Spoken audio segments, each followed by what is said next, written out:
కాకినాడ జిల్లా Kakinada police convention హాల్లో ఆదివారం కాకినాడ జిల్లా పశు సంవర్ధక జేడీ కృష్ణమూర్తి దంపతులకు ఘనంగా తోటి ఉద్యోగులు, బంధువులు, స్నేహితులు కలిసి పదవి విరమణ సత్కారం ఘనంగా నిర్వహించారు.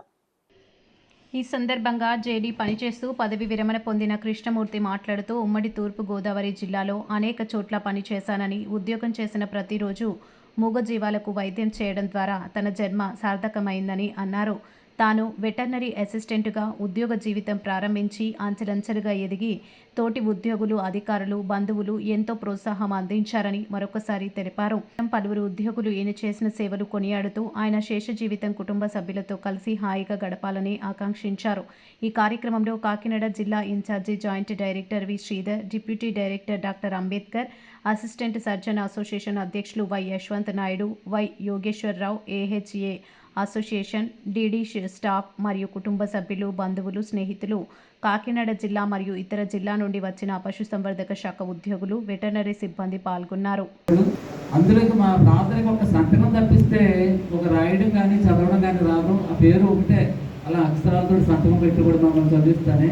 ఏమైనా కానీ మాకులా కష్టపడకూడదు, వీళ్ళు బాగా చదివించాలని చెప్పేసి ఉన్నెన్నకంతో చాలా కష్టపడి పాపం ఉన్న 2 ఎకరాల్లో మమ్మల్ని 5 చాలా కష్టపడి ఆ కష్టమే ఇప్పటికీ నాకు మైండ్లో అలా ఉండిపోయింది.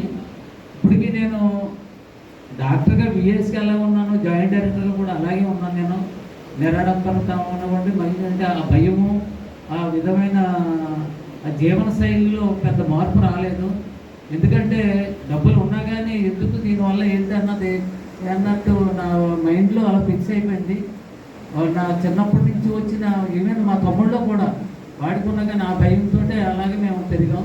ఈవెన్ నేను తిరుపతిలో సెమిస్టర్ ఫీజు ఒక 1000 రూపాయలు కట్టాలన్నా చాలా ఇబ్బంది పడతా తీసుకెళ్ళే వాళ్ళం. ఆ విధంగా మమ్మల్ని పెంచి ఆ తర్వాత ఒక్కడనే చదివించగలంతా, తమ్ముడిని చదివించలేను అంటే ఇంకేదన్నా వృత్తిలో పెడతాను తోడుగా ఉంటాడు అనేవారు. అప్పుడే నాకు షాక్ వచ్చింది, అలా కదా వాడు ఉండాలని చెప్పేసి మా తమ్ముడు కూడా ఆడు చదవాలి అని చెప్పేసి వాడు దారి తప్పుతుంటే మొట్టికే కొట్టి నా వెనకాల తీసుకొచ్చి చదివించేటప్పటికి సాధారణ తోపిల్లి తల్లిపాలెం అనే ఒక స్కూల్లో చదువుకున్నాం. ఎప్పటి వల్ల కాన్వెంట్లు ఇటువంటివి ఏం కాదు. అప్పుడు కేబీసీలు కూడా పనికిరావు. ఆ తర్వాత ZP high school 7th class ఆ టైంకి వెళ్ళేటప్పుడు మా హైయెస్ట్ మార్కులు వచ్చింది. ఒక 100 రూపాయలు ఎంతో మెరిట్ స్కాలర్షిప్ వచ్చింది.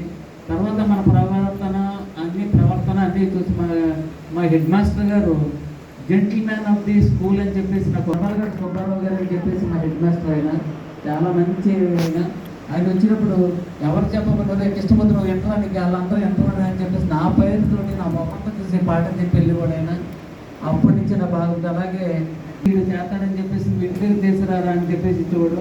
ఎలాగైనా దాన్ని ఫాలో చేసేవాడు. నాలో స్టిమ్యులేషన్ ఆ విధంగా టీచర్స్ కూడా నన్నప్పుడు ఎంకరేజ్ చేసేవారు. తర్వాత నేను 79లో 10th క్లాస్ నేను స్కూల్కి ఫస్ట్ అయ్యాను.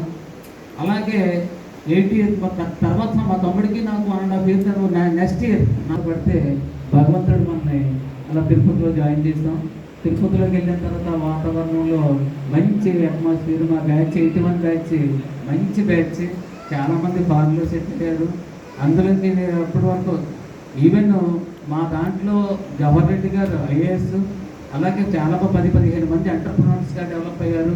సో శివాజీ ఫస్ట్ నుంచి కూడా నేను ఇది చేయలేదు. ఒక 1.5 years చేసినా కానీ వాడు నేను ఏదైనా ఆర్మీలోకి అయ్యాలి, ఏదైనా మంచి ఉద్యోగాలకి ఐసోలేట్గా ఉండేవాడు. పాపం ఆ క్లోజ్నెస్తో అప్పుడప్పుడు మనం ఎప్పుడు కేసులు అడవులు ఉండేటప్పటికి